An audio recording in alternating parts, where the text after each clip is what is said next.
মালদার পর এবার মুর্শিদাবাদ। বিএলও মৃত্যুর প্রতিবাদে পথে নেমে বিক্ষোভ দেখাচ্ছেন বিএলও।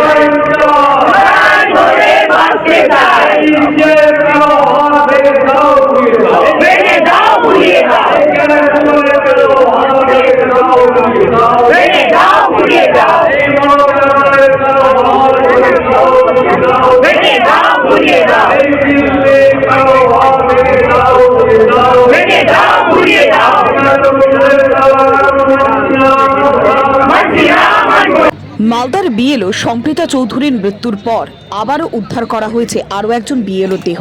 মুর্শিদাবাদ থেকে উদ্ধার করা হয় হামিদুল ইসলামের দেহ। তারপরেই চলছে প্রতিবাদ বিক্ষোভ।